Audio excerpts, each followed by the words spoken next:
Borthakur IAS Academy, an endeavor of excellence. Borthakur IAS Academy. Hello everyone, welcome to Borthakur's IAS Academy, Northeast's premier institute for UPSC, APSC and NPSC preparations. I'm your friend Atreyi, and today I'm here with another segment of Current Affairs 365 dated 24th of May 2021.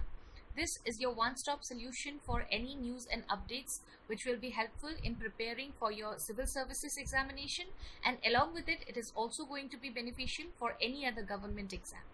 So stay tuned and don't forget to like and share this video and subscribe to our YouTube channel. You can also follow us on Facebook as well as Instagram. So the first news of the day is regarding the net zero emissions roadmap, which has been released by the International Energy Agency, and it is named as Net Zero by 2050. Now this particular roadmap, it comes ahead of the United Nations Conference of the Parties, COP26 climate change, which is going to be organized in Glasgow, Scotland in November 2021. It is the world's first comprehensive energy roadmap, and this particular initiative, net zero emission, it refers mainly in balancing the greenhouse gas emissions that are being produced and the greenhouse gas emissions which are taken out of the atmosphere. So it mainly aims at maintaining an overall balance between these two. So now the main aim of this roadmap is to examine the impacts which are being announced by the net zero emission pledges, and also to see what impact it might have on the energy sector.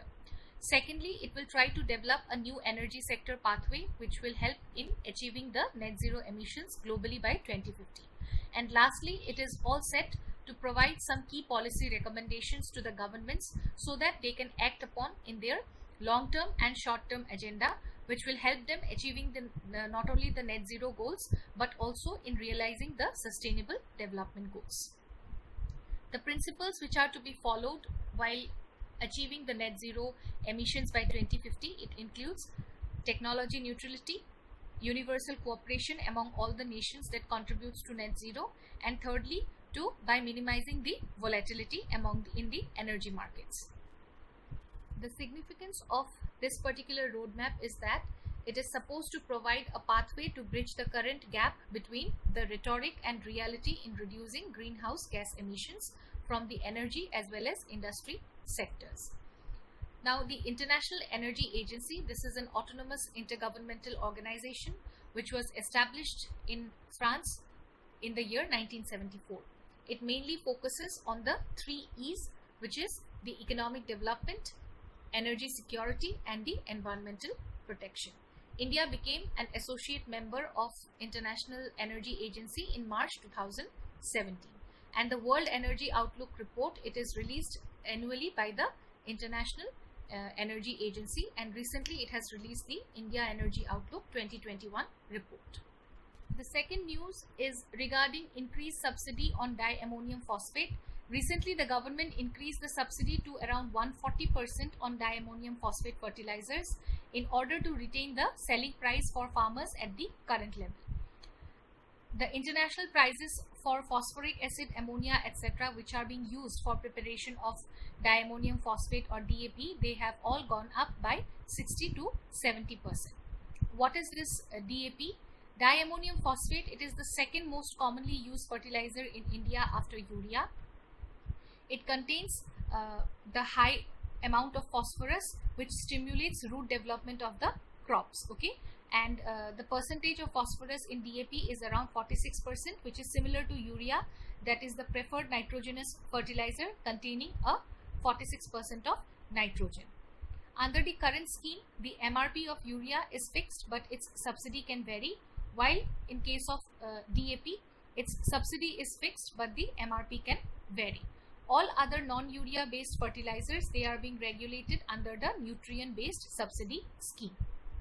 Now let us have a look at this particular scheme. Under this scheme, the fertilizers are provided to the farmers at a subsidized rate based on the nutrients, be it nitrogen, phosphorus, potassium or sulfur.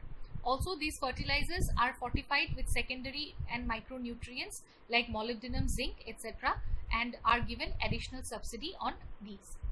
The subsidy on phosphatic and potassic fertilizers are announced by the government on an annual basis, and NBS it intends to increase the consumption of potassium and phosphorus based fertilizers so that to maintain the optimum balance of nitrogen, phosphorus and potassium, that is 4:2:1.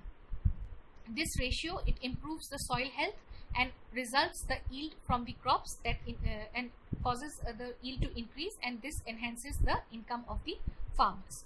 Also, the government expects that a rational use of the fertilizers it would ease off the burden of fertilizer subsidy.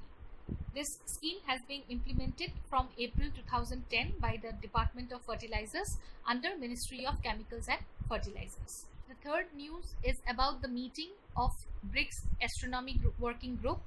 India recently hosted the 7th meeting of BRICS Astronomy Working Group under the Science, Technology and Innovation track of BRICS 2021. This meeting was coordinated by the Department of Science and Technology DST along with the Inter-University Center for Astronomy and Astrophysics, Pune. We all know what is BRICS. It is the acronym for the world's leading emerging economies, namely Brazil, Russia, India, China and South Africa. The grouping was formalized during the first meeting of BRIC foreign ministers in 2006, and initially it was a member of 4 emerging economies of Brazil, Russia, India and China. South Africa was invited to join BRIC in the year 2010 in December, and thereafter the group adopted the new acronym of BRICS.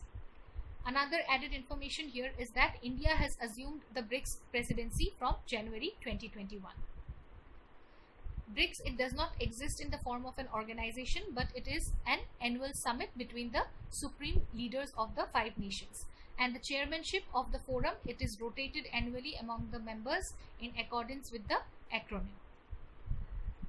The cooperation among the members, it is achieved mainly through formal diplomatic engagement between the national groups, then engagement through government affiliated institutions, and thirdly by civil society and people-to-people engagement.